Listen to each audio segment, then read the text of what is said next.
Okay. Chair, the meeting is now live. Thank you. Good afternoon, everyone. My name is Carlin O'Hanley, and I am the chair of the Point Pleasant Park Advisory Committee. I will call the meeting to order at 4:32 p.m., and I will start our meeting off today with a land acknowledgement.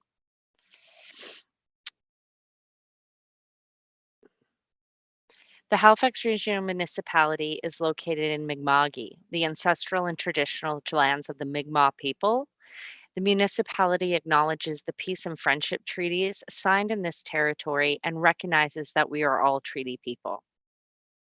As is standard for virtual meetings, we will now begin with a roll call to make sure that all of our members' AV equipment is working. Sandra Nolan, Present. Ted Doan, Yes, here. hi, Ryan Frizzle, Hello. Dominique Johns,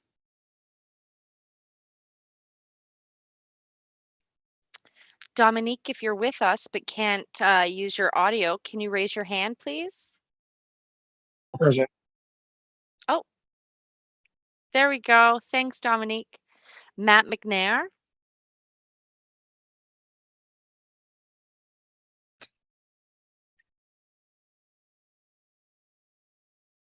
Matt, if you are here but audio is not working, do you want to raise your hand, please? I'm present. Oh, Anyone there hear we me? go. Yes, thanks. Great. And please correct me if I say this wrong because my name is always pronounced wrong. Muyu, are you with us today? Yes, I'm here. Awesome. And did I Perfect. say it right? Perfect. Yeah. Thank you. Karen? Yeah, I'm here. Cesare? Hi. And then last but not least, Counselor Way Mason. Hi, everybody. Hi. Haven't seen you in a while. Welcome. Nice to be back. Okay, thanks everyone. We're now going to move on to our agenda for today's meeting. I'm going to ask for any edits. Oh, pardon me. First item on business is approval of our minutes from July 6, 2023. That was our last meeting.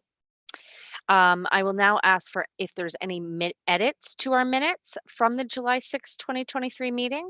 And if there's none, I would invite a member to move the approval of our minutes. So first off, do we have any edits? I didn't receive any either. So there are none. Can I ask someone to move this and then we have a seconder, please? Ryan, do you mind moving? Yes, sure. I'll go ahead and move that. Thank you. And how about Ted? Do you mind seconding that movement? I'll second that. Great, thanks. Okay, the motion has been moved by Ryan and seconded by Ted. And now we'll call for the questions. All those in favor, say aye. Hi. Aye. Aye. Hi. All Aye. those against, raise hands. Okay, we're good to go. The motion has passed. It is carried. So the motion has been carried. Thank you. We're now going to move on to section 3 of our agenda, approval of the order of business and approval of additions or deletions. Okay. Our legislative assistant, are there any changes to today's meeting, Andrea? Chair O'Hanley, there's no additions or deletions from the clerk's office. Thank you. And to our committee members, does anyone have any changes to our agenda today? Okay, so there are no additions or deletions, and so we're going to proceed. I would like to invite a member of our committee to move the following motion, that the agenda is been approved as presented. I so move. Thank you, Sandra. Sandra. Sandra has moved. Now do we have a seconder? I can second it. Karen. Excellent. Thank you so much. And so our seconder is Karen.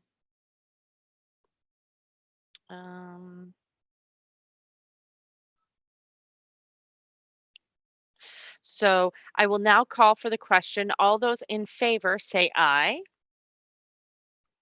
Or raise your hand. Aye. Aye. Aye. Aye. Aye. Any opposed? No? Okay, so the motion is passed because it's carried, and we are going to move forward with that. Thank you. Next step 4. Pardon me, I said step. I was writing instructions late this afternoon, so I'm all focused on steps. The next part in our agenda, section 4, business arising out of the minutes. And at this date, we have none. We'll move on to call for a declaration of conflict of interests. So I would like to ask if anyone in the committee today has a conflict of interest to declare as a result of an item that's on the agenda. If you're not too sure, take a review of the agenda in your email to quickly see, and we can hang tight to see if anyone does have a conflict of interest.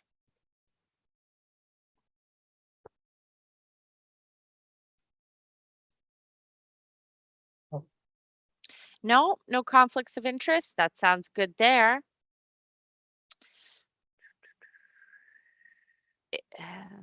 The meeting will proceed as normal.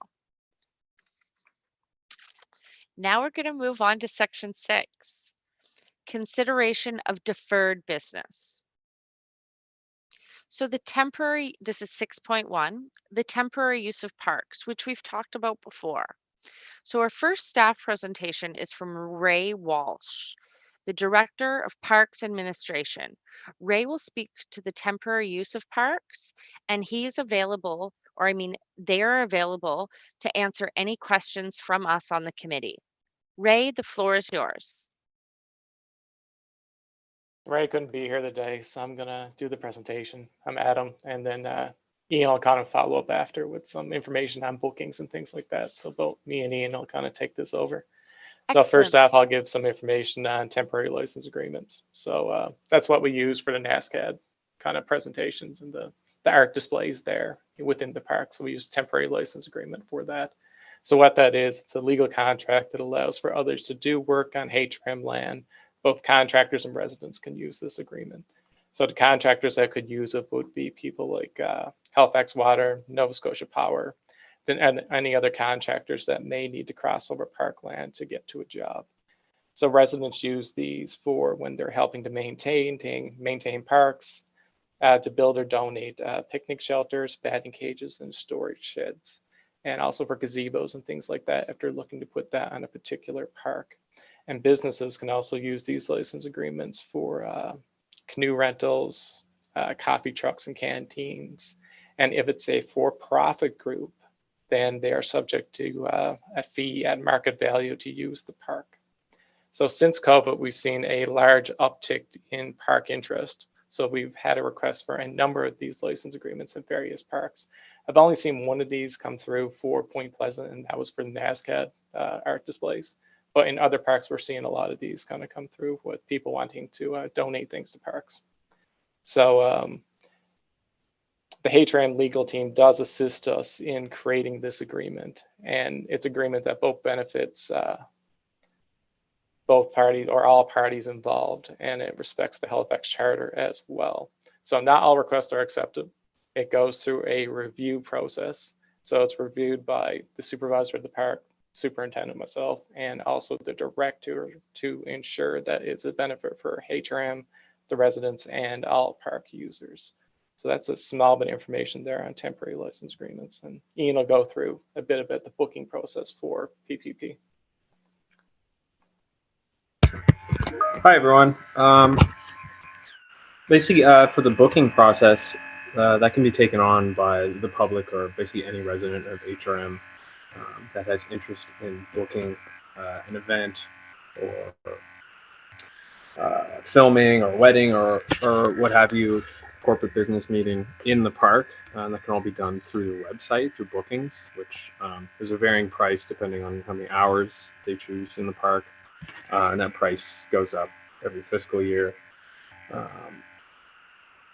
Basically, they will go through the website and submit an application, and the application is on there, which outlines what's required of them, which then goes through Tracy Murphy, who kind of facilitates all the bookings and verifies they have all the right documents. Any event, whether it's a wedding or a barbecue or a run or a shoreline cleanup, which we get a lot at Point Pleasant Park, they have to acquire their own insurance, and they're not approved to enter into the park spaces unless they have so.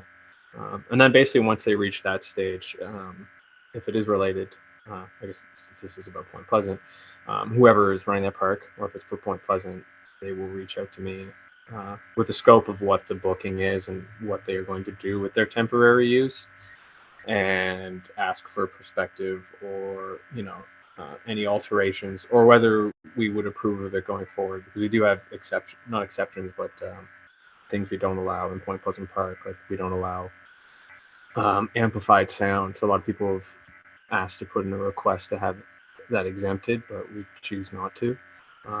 Things like that nature, or people ask to have events take place, say, on some of the military batteries, which we don't approve that either. Or sometimes too, we will maybe approve everything I will approve everything the group is requesting, but may direct them to a better suited area that wouldn't have them intersect with too many goings on with park goers. And then basically from there, if they require vehicle entry, that falls on me as well, where before they're allowed to enter with any sort of vehicle for temporary use, they have to provide the model of the car or vehicle they're using, the year, the license plate, and so forth. And they're issued a parking pass based off of the vehicle rather than the individual. And then they are basically to adhere to park bylaw when driving in the park, driving 10 kilometers per hour with their four ways on. But yeah, and that's about it. And then the rest is all the T's are crossed and the I's are dotted by Tracy Murphy before everything is finalized.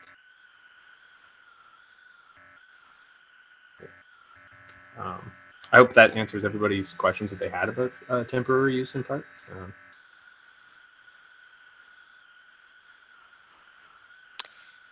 I learned a lot from the information you shared with us, so thank you. I didn't realize that there were, that the folks had to have their own insurance in that, and that gives awareness to me. I do have one question. You said on the website that there's access so that folks can access these resources, so that they're informed on that.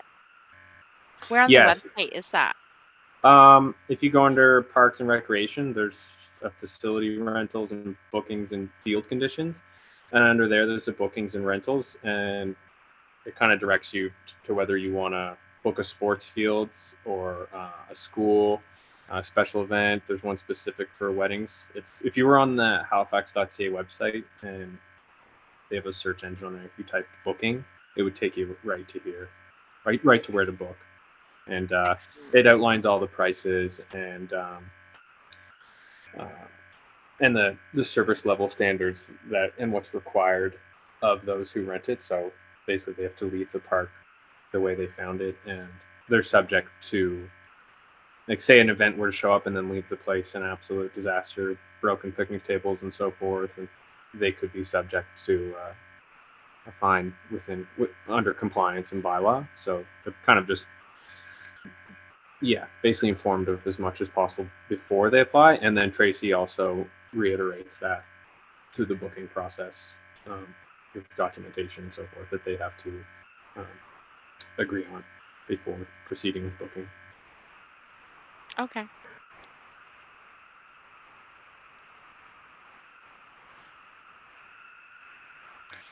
Does anyone else have any questions for Ian, or I believe it was Mike? So this is Ted. So quick sorry. question. Ian, just to ask you about that. So if somebody makes a booking, can they actually reserve a space within Point Pleasant Park, or is it still kind of first come, first serve to people who are using the park? It would be reserved. Basically, because they are paying, they are given like not so much a license agreement, but kind of like a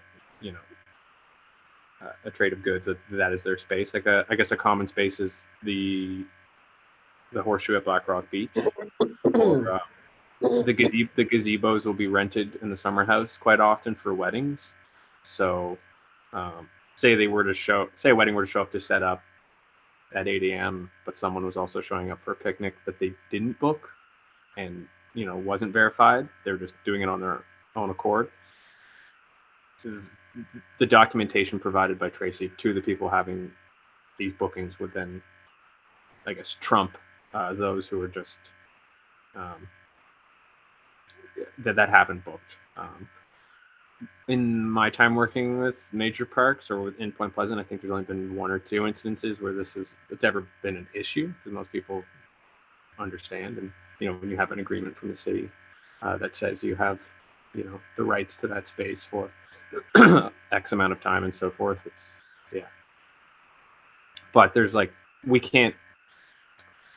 don't rent like the whole shoreline to people. That's kind of outlandish, but like spaces like the gazebo and the summer house makes sense because they're kind of contained and they're not taking over mass amounts of the park.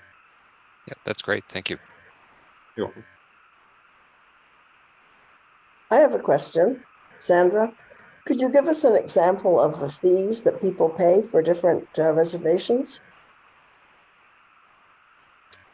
Yeah, I can give you an example. So that it also gives that on the website. Let me just check here. It's different depending on I don't deal with sports fields and stuff. That would be a totally different person separate from Tracy. But to book the park for less than 4 hours, it's $39.47. Over 4 hours, it's $85.15. And then basically for weddings and special event sites, like site-specific stuff, it's $85.15. Commercial filming, like this hour is 22 minutes, films in the park quite often. So every time they fill out an application and so forth, that's $133.04. And then anything filming that's non-profit or low budget, it's $66.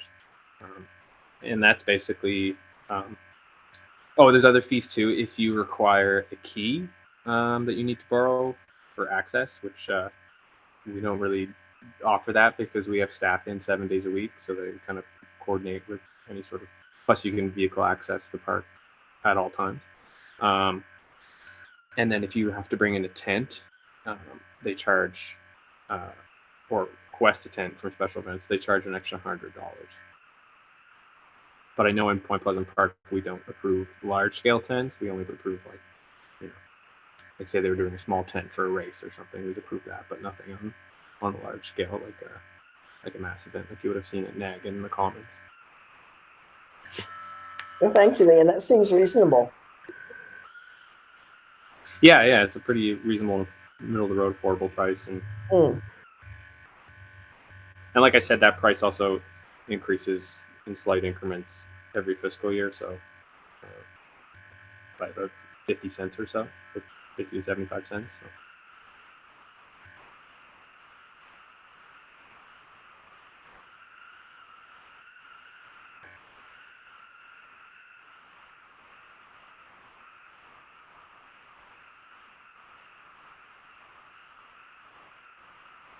Thank you. If there's no more questions, oopsies. Conflict of interest. Okay, so thank you, everyone. We're now going to move on to the next item on our agenda. 7, correspondence, petitions, and delegations. So we're going to start with correspondence for 7.1. To our clerk, has any respondents been received, Andrea? Chair O'Hanley, no correspondence has been received. Actually, sorry, excuse me. Yes, correspondence was received for 7.3.1. Okay. semi-permanent canteen structure in Tony McCool. Yes, that's correct. Okay, thank you. And we will get to that once we do 7.2. So back to 7.2, petitions. Do we have any petitions to be presented today? Chair O'Hanley, the clerk's office did not receive any petitions for this meeting. Thank you, Clerk Andrea. So 7.3, presentations. 7.3.1, semi-permanent canteen structure, Tony McCool. I would like now to invite Tony McCool to make a presentation. And I would like to remind all of our presentations have a 10 minutes time period. So hopefully that works for you, Mr. McCool. And now I'd like to give the floor to Mr. McCool. Hey, happy Thursday, everyone. Thank you for having me today. I appreciate the opportunity here to speak quickly about this concept and idea that we have. Of course, my name is Tony, as you know, and I'm a longtime business owner here in Halifax and part of the business community. Started off with a few businesses such as a mobile bar, which we've had for over 8 years, and we've switched over into food space, including doing all the food services for the Halifax Forum, and of course private events along with that, and moving into, of course, the mobile food industry as well with a food truck. But again, I digress. We come to Point Pleasant Park, of course, which is a great park. I grew up in Halifax all my life, and I remember going to the park when I was little, brought my kids there as well. And I've always remember, of course, a canteen being there of some sort. I'm sure some of you also remember the same. Remembering to get ice cream down there after supper, a cold drink, hot drink, food. French fries were always one of my favorites down there as well. They did those like no other place. And so what we'd like to do is bring something like that back. I know as recently as just a couple of years ago, there was a canteen there, of course, a small structure located near Black Rock Beach, right at the end of the parking lot area there. And it was quite popular, of course. And I believe it was either pre-COVID or just during COVID where it came down, it was disassembled and taken away. And since then, of course, there's been mobile food services there through the past little bit. So what we'd like to do in our idea, and I'm not sure if you guys have the information I submitted, I did send a little bit of a handout to everybody. Hopefully everyone saw that. Unfortunately, it was a little crude. I'm sorry, I was away last week, and so I went to a cyber cafe to put this together right quick. But it gives you a basic idea what we're thinking. In that area, if you see on the map there, of course, where the old canteen was, we'd like to establish semi-permanent. Semi-permanent, I mean, as you can see there, a sea can. We'd like to have something around 20 foot to 30 foot, possibly, if the room allows for it, where we can have a fully functioning kitchen inside to produce cold food and hot and cold beverages, and also snacks and treats. And treats will also include dog treats. So we'll have a little treat for our furry friends as well. In addition to that, if the room allows for it as well, we'd love to have some sort of a small outdoor sitting area next to it or in front of it. So whatever they're purchasing from us, of course, they can sit and enjoy the view, of course, that we all love down there while they're enjoying their food or beverage or both. Something like this, we do want to run as a seasonal business, of course. We'd like to operate it between the months of April and October, weather allowing, of course. Whether it gets cold earlier, we'll have to shut down earlier, but we feel that might be an appropriate time, and also capitalizes on, I would think, when most people are there, whether it be our regulars that go there, joggers, dog walkers, or our tourist season, which of course we know is a huge draw down there as well. Being down there, of course, over the summer, I've seen tons of tour buses go in and out, tons of groups of people, and we'd love to be able to offer them this kind of service down by Black Rock Beach. And also be able to feature a lot of local product as well, which would be a nice added feature for this area as well. We'll be able to offer, of course, it's a cash service, but credit, debit, they'll be able to pay whichever way they like. And we will also be able to change the menu up to have healthy options. If you want to go something healthy, like a panini or a salad, up to the unhealthy options, which some of us enjoy from time to time, such as French fries and rings and the other good stuff too. And of course, as always, the ice cream, which seems to be a favorite with everybody. essentially something like this, we would, and the reason, of course, semi-permanent, of course, as we know, something like this, including the patio, if for whatever reason we had to do it, could be moved, disassembled within a 7-day period of time. The sea can be removed, and also the deck, if we're able to do such a thing, or patio area can be easily disassembled as well. So if for any reason we couldn't be there any longer for whatever it is, we could easily remove, such a business, of course. Yeah, I think that covers mainly everything. Yeah, I'd love to, any questions, of course, I'd love to hear if we have any. Thank you so much, Mr. McCool. And you gave us a detailed presentation on that. And I know that we have questions. Sure. So members may only ask questions for clarification, and we're unable as the committee to debate the subject matter of the presentation. So we're here to inquire rather than to talk back and forth if we think this is a good idea. Okay, so first we're going to start with, we'll go with Ted and Wei with our questions. And then from there, I'll look to see who raises their hand, and then I'll say your name and you can go forward. Please, Ted, Great. unlock your microphone. Okay, thank you. You can hear me okay? Absolutely. Okay, hi, Tony. First of all, I have to tell you, like, I've been on the trails in Point Pleasant Park, and I've run into visitors to Halifax, and have had people inquiring about whether we have a canteen available in the park. And I know there is a demand, and I remember as a child going to the canteen and having ice cream as well. So certainly it would be a welcome thing.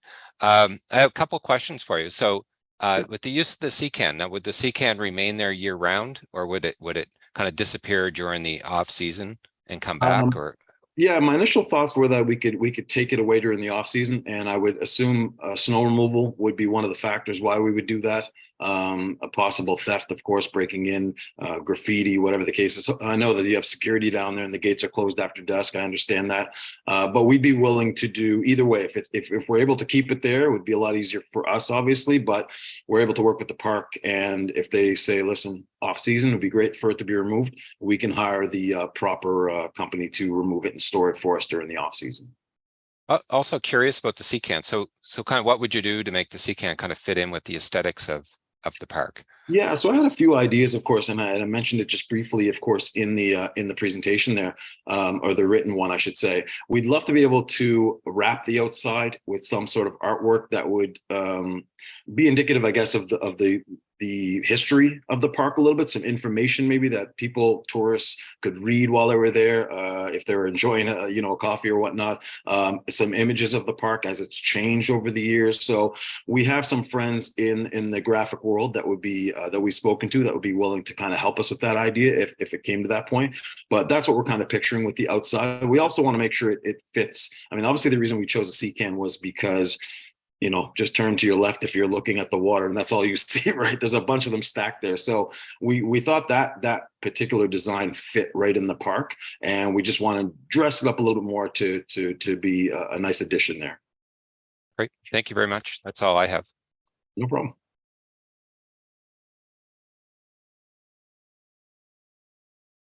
Thank you, Ted. Wei, please go ahead. Thanks. You're welcome, Carolyn. You see how well trained I am. After 10 years, I couldn't speak till the chair said okay. So I'm going to try to not break the rules that you clearly and the clerks clearly outlined, but I will say we've had a presentation on a very similar proposal about 4 years ago, and I think that the rules have changed, so Seacan could be considered. But in the past, there was no policy framework that allowed something like this because, for whatever reason, the bylaw is only written for food trucks. So, one of the holdups was that if it was on wheels, it was easier. So, I think the best thing to do would be if you want to write me an email with an outline, I can take this to staff, and if we need a recommendation from this committee, after, not today, we can bring it up for debate at the next committee meeting, and we can try and work that process. Because certainly I know, not just from being a park user, but to build on what Ted said from canvassing during elections, like the convenience store on Point Pleasant Park Drive is it. Like, there's nowhere else.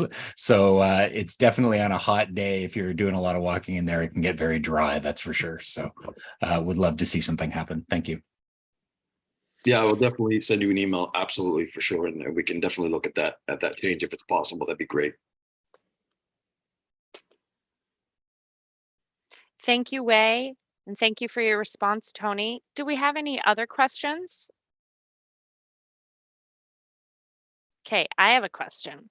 Yes. So, personally, I love the idea of a sea can. It's also they stand up very well in the weather too. In case anyone doesn't know, sea cans are literally used as a can on the ocean to hold stuff. So that's great for that location. And then I'm also thinking for upkeep and repairs and an aesthetic look that we're not going to have to have anybody coming to anyone, HRM or the committee, in regards to painting it or anything like that. So that's positive.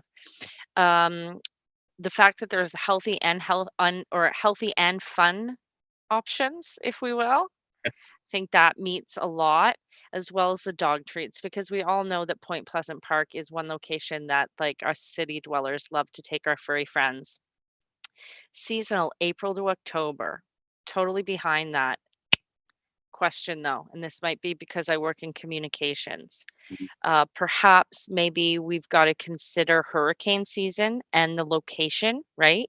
For example, where the store is that Wei mentioned, that is a little bit more secluded, that parking lot, right? And I'm not suggesting an alternate location, but I'm just wondering if we as a committee, and if anyone can jump in, have to be concerned with that kind of issue, or is that more taken care of by when it goes to the municipality?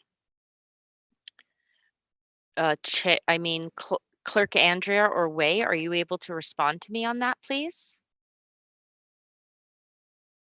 I'm not 100% sure. I think if Councillor Mason, you were thinking of perhaps coming back to a future meeting of the committee about requesting perhaps a staff report. Is that correct, or am I overstepping? Yeah, something like that. Like, one of the best things about my job and our job as an advisory committee is we don't have to solve the problem. We have to identify the problem. Then we have Awesome. all these Perfect. great, highly paid, skilled staff who go away and go, oh, I can't believe they asked that, and then have to write a report. So I think that would be our role. Okay, excellent. Thank you so much.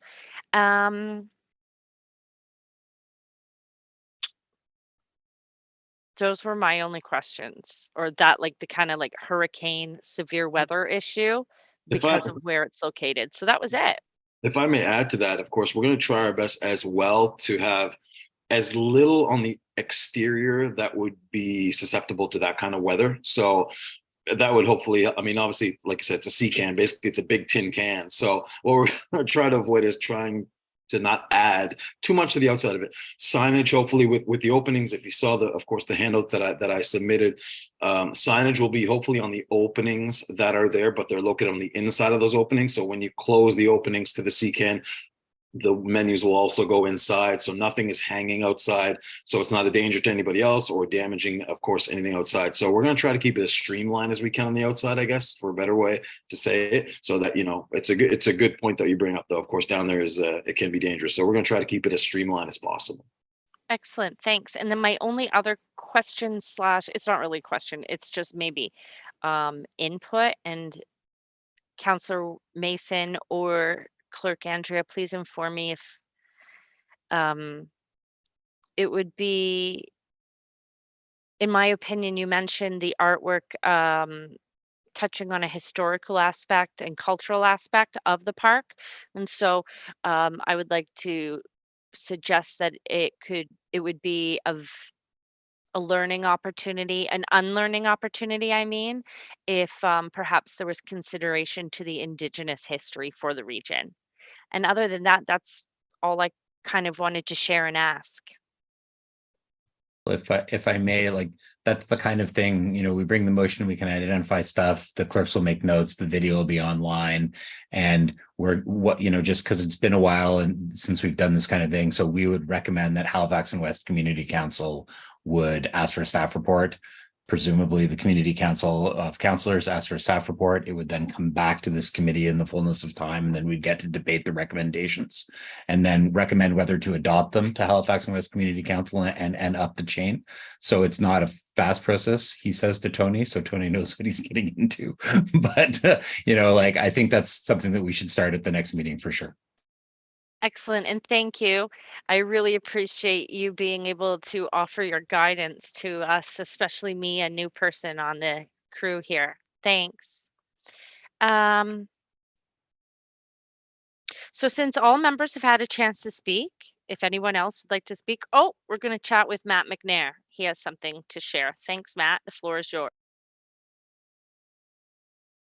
Thank you. I'm just wondering what sort of interfaces you might require for the CCAM, like electrical and plumbing, and then maybe a question for Ian: do those connections exist, or would there be any additional contracted services required to get those in place? Yes. So as far as plumbing goes, we understand what's required, especially, of course, up to this point, we've only had information in this situation to deal with a mobile setup, which incidentally, I don't want to really talk about it too much, but we're going to be doing the mobile service there for the next 4 years. We got that tender bid. We won it last year.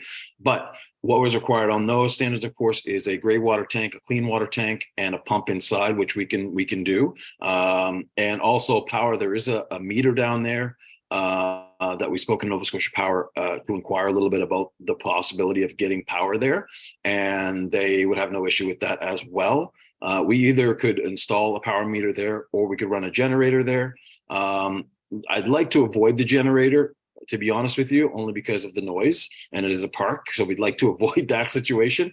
Or the other option, we could go, and we're thinking more along these lines of a propane setup as well, especially for the kitchen facilities, the grill, the fryer, the fire suppression system, that kind of thing. And yeah, so that would be how we'd accommodate those utilities as well. And there's also, of course, as you already know, bathroom facilities there, which is great. They're right close by. So if anyone's got to go, they can. And we'll take care of all the garbage facilities as well, with the removal of any trash that we have with the bins there, with the recyclables and trash. Awesome, thank you. Yeah, that actually touches on another question I was going to ask about the waste, because I think Point Pleasant only does garbage now and no recyclables. So if you have the ability to do the recyclables, then that's awesome. Yeah, absolutely. We've thought about that, and we definitely want to be able to be friendly in that sense as well. Awesome, thanks, Tony. No problem. Thank you, Matt. Thanks, Tony. We're going to move on to Ted, who has a question. Go ahead, Ted. Yeah, just one more question, Tony. So would there be any plan to request a liquor license for the canteen? So that's a good question. That's where we started off in that space. Of course, our initial business is called Golden Service Mobile Bar. Of course, so we are in the bar world. We get licenses as well from Alcohol and Gaming all the time for special events. We've done a lot of events at HRM Parade Square last year, where they had the Oasis stage. They had concerts every weekend. We worked with HRM planning, event planning with Billy Comer, and we did all of those events, bar service. We did every single weekend last year, which was crazy, but it was good. We would like to look into that. I mean, if it doesn't happen right away, we understand, of course, the parameters in which safety comes into play, and underage drinking, over drinking. So we're familiar with all that because we've been in the space for a while. We'd like at some point to definitely be able to do that. I think we can, especially if we're serving food. It acts more of a restaurant style. So of course you're able to go to a restaurant with your family and have a beer. And if we can obviously offer local product, whether it be ciders, beer, wine, whatever the case is, those are things we know may take a little bit longer to get approved and look into, but it's definitely something we would love to do in the future as well. Great, thank you.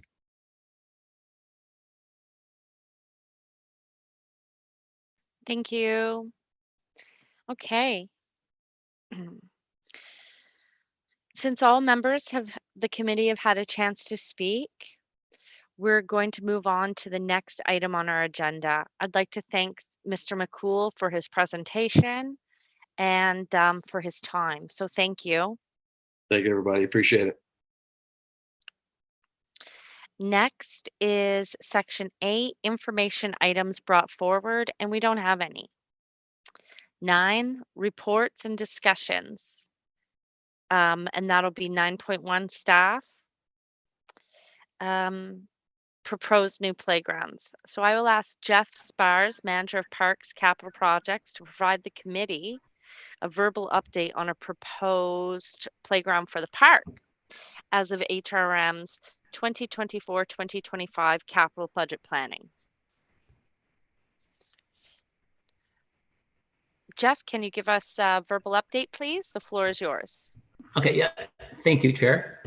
So the purpose of me attending today's committee meeting is to inform the group that staff are considering adding funds in the 24-25 capital budget for a new playground in Point Pleasant Park.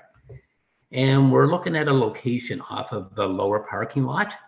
And if this project does get approved in next year's capital budget, construction would be planned for the fall of 24 or the spring of 25. So I don't really have any specifics on the playground or what it would look like today, but wanted to inform the committee that it is a project that we're considering for council's consideration when they start debating the capital budget for 24-25. And I'm open to any questions if there is any from the group.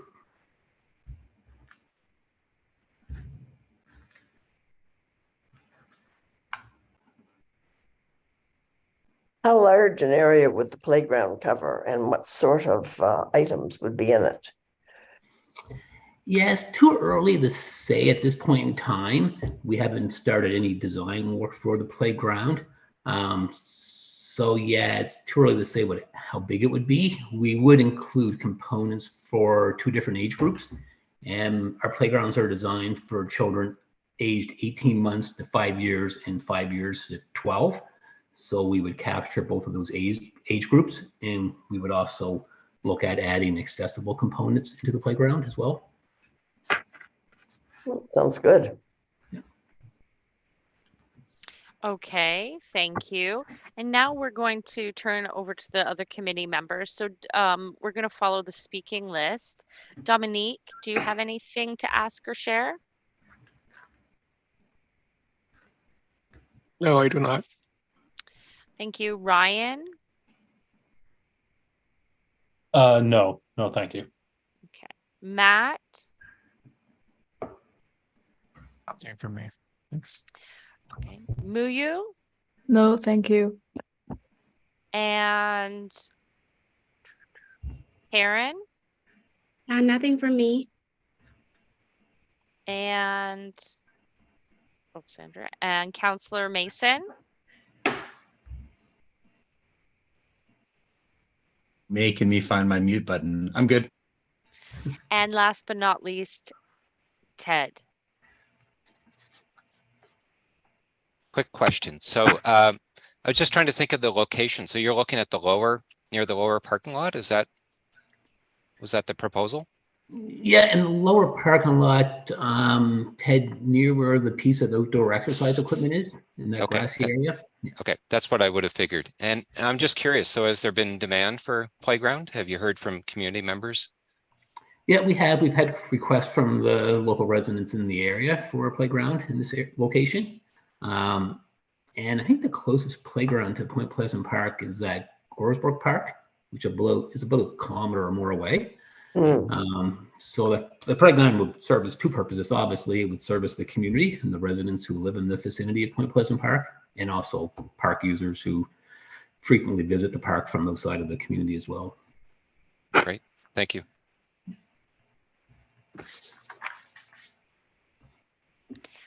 Thank you, everyone. We will now move on to the next item in our agenda.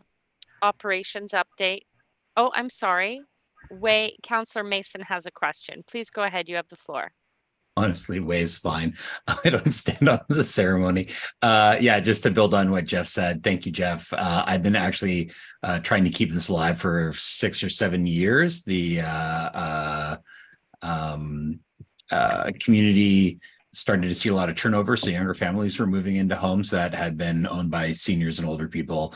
And I think it's actually closer to like 1.5 kilometers to get. You have to go, like you're going across the Tower Road or Young Avenue Bridge to get to the playground at Gorsebrook from like the bottom of Chain Rock or something. So some of the people in the neighborhood were saying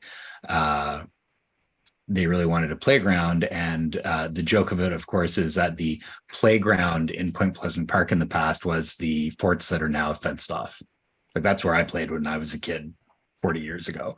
So that was one of the requests, was we need something that's safe to play on. So glad to see it move.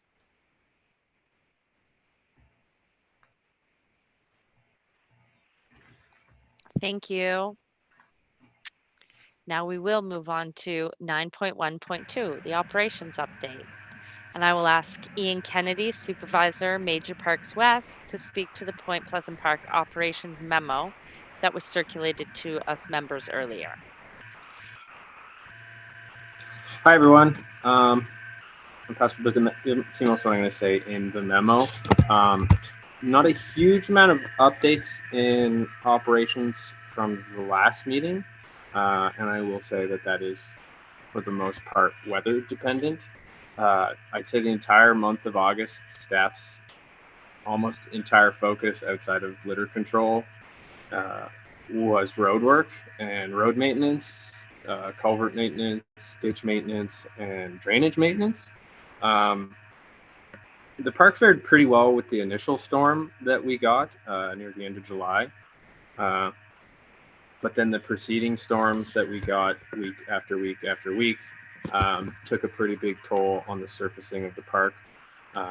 So the last month, staff's main focus, we have done other duties and we've continued to repair benches, but the focus the last month has almost entirely been on the roads, which we're still continuing and will continue to prep the roads for winter, because the drainage isn't only, the road work isn't only an issue or a problem in the summer, it continues through the fall with leaf removal and so forth. I had mentioned in the last staff report that Urban Forestry was going to come in and assist us with removal of some hazardous and aging trees.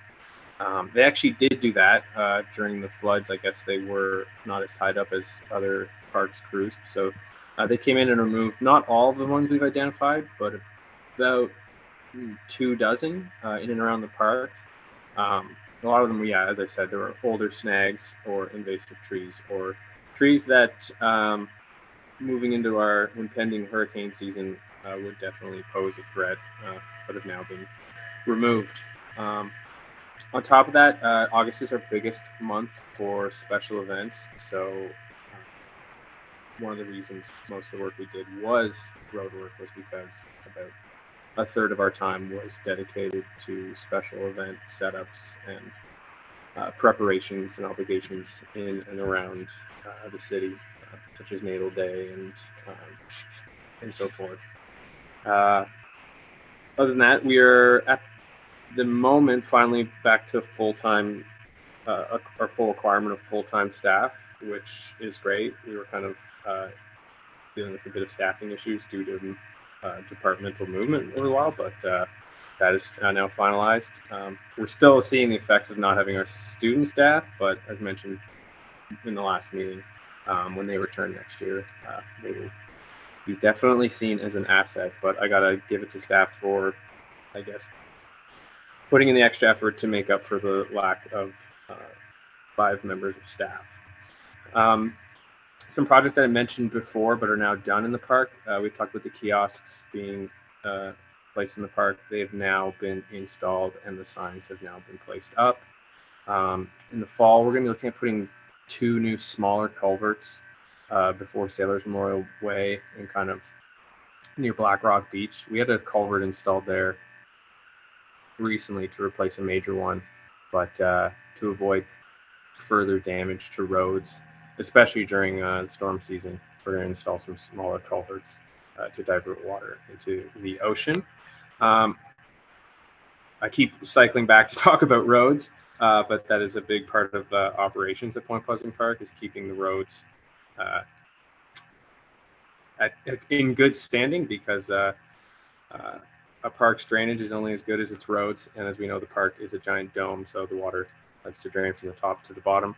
I'm working with the contract supervisor in HRM at getting the roads resurfaced and regraded, especially Cambridge and Shore Road.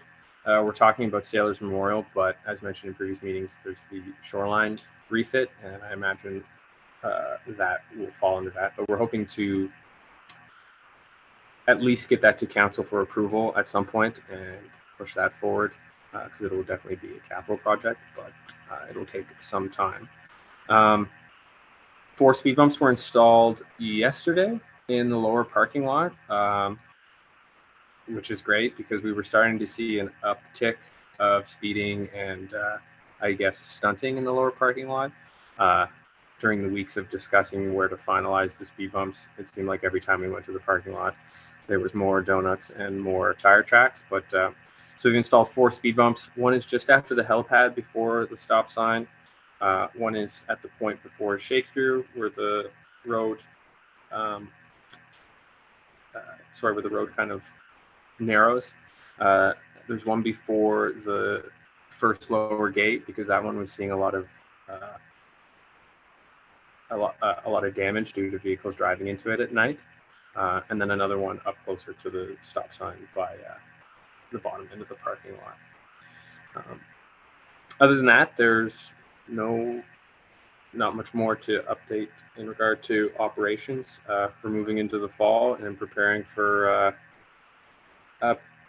more perpetual road work and more leaf cleanup, because as you know, the park has many trees, and those leaves pose a risk to the drainage of the park, and that becomes our major focus in the fall.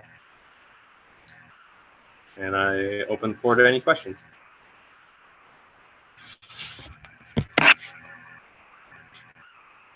Thank you, Ian. I will now turn it over to our committee members by using a speakers list. So we'll start with Ryan Frizzle. If you have any questions, please go ahead. The floor is yours.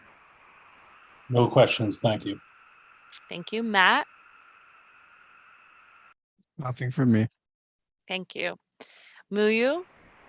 No questions, thank you. Thanks. Karen?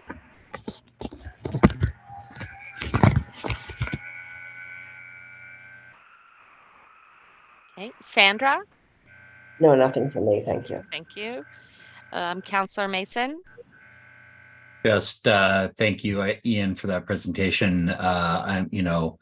It's not even that staff have been consumed with disaster response, with Fiona, fire, flood. It's also that the contractors you'd normally call on to do a lot of the work are out there still putting new culverts all over the place, right? So I expect that, the fact that the park looks as good as it does is amazing. And I expect that we'll have a lot of catch up on small projects and staff work well into next year.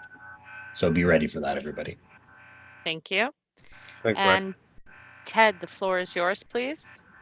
Yeah, Ian, I'd just like to comment. The road work that you've been doing is just excellent in the park, and quite impressed, because I know it's been a challenging summer. A couple of things. So the speed bumps, I think, are great. They're not too sharp to go over, although I didn't expect them today when I was going into the park. They kind of jump up on you quickly, but I think people get used to that.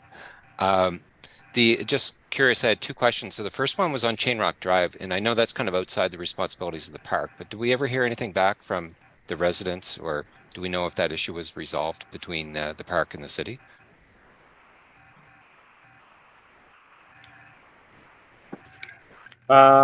Which issue was that?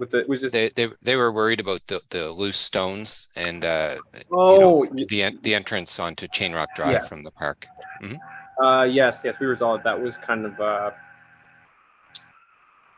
not going to say a one-time incident, but that was done right before winter, so that the rock that had washed into the road, I guess, was post-construction material, and we've kept an eye on it during the storms, and haven't seen anywhere near as significant amount of gravel or stone washing into chain rocks since then. So I think after the thaw, whatever gravel they had used to lay around the accessible lip they had installed on that entrance had been washed away because it was larger than what we usually lay down. So, but no, that problem hasn't persisted since. Okay, that's good news. My other question is on the rock walls. So I know the park has a lot of rock walls, and a lot of them are starting to, you know, to lose their kind of masonry that are holding them together. Is there a longer term plan? I know on this type of thing, it's kind of like a house. If you keep it maintained year to year, you know, it's kind of keeps your house intact. But if you leave it too long, it becomes a kind of a major issue. Plans for that. That's something we're looking at. It's a very costly work, and the type of thing where if you're going to do one section, I don't want to say you should do it all, but there's that border goes throughout the park, and I know they got before my time the border around the summer house was redone entirely, and that was 6 years ago, 7 years ago, and that took 4 months, I think, because the type of stonework and because of the stone wall itself, they have to get people to redo it. I don't want to say like in a heritage manner, but in that style. I know that the previous supervisor was looking into a full restructure, and they reached a point where the bill was incredibly high, incredibly high for that work, and we don't have any masons on staff, so something like that is something we do have to look into in the future, but having to discuss with our contract supervisors of I know I'd hate to see where to those. start and where, you know, because even some of the stuff that has been redone in the last 10 years is starting to reach points where it needs to be redone too. So yeah, that is something we're looking into, but no definite plans as to a full repair. Yeah, no, thank you. I know I'd hate to see them lost over time. I know a lot of that rock was quarried right out of Point Pleasant Park, so there's kind of a you know, a long-standing history to, you know, those walls and how they're pulled together. So, but thank you. You're welcome. The floor is yours, Wei. Just on that, one of the things that's most shocking to me still is after 10 years on council is how much walls and fences cost. Each fence of the public gardens to be restored, which was historic iron taken away, fixed, powder coated, $500,000. Total cost is $2 million. These fence, the wall was not that, like, it's a long concrete wall, but it was, as I recall dimly, because it was a couple years ago, over $1 million to do the whole thing. Mm-hmm. We even, I remember, had a debate with like staff. I don't know if it was at the committee or if it was just staff asking me like, how historic is the wall? When was the wall put in? The wall might have been put in the 50s or 60s, apparently, right? So are we going to retain it at that cost? The answer was, yeah, we're going to retain it. But it's just one of those things that these things are very, very expensive. And, you know, when you look at the list of things we have to do in the park, especially I think the cost that is going to come out of the shoreline stabilization or retreat from the ocean, right? That study, like, it's just tough. And me as the District 7 downtown Halifax South councillor, I got to go to all the other councillors and say, yeah, I know it's a lot of money once again in the Peninsula South, but it's the public gardens, it's Point Pleasant Park. And so I think that debate's going to be very hot. I don't think there'll be money in it, honestly, in next year's budget, but I think possibly in the year after, and it'd probably have to be in phases. It'll probably take 5 or 6 years. But I think they want to see what the other costs are in the park first. The park needs a pile of money right now, in my opinion, and I think that this is a bad time to ask for a pile of money.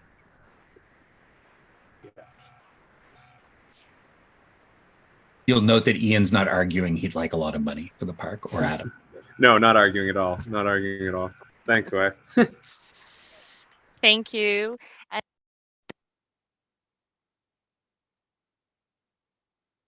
You're muted.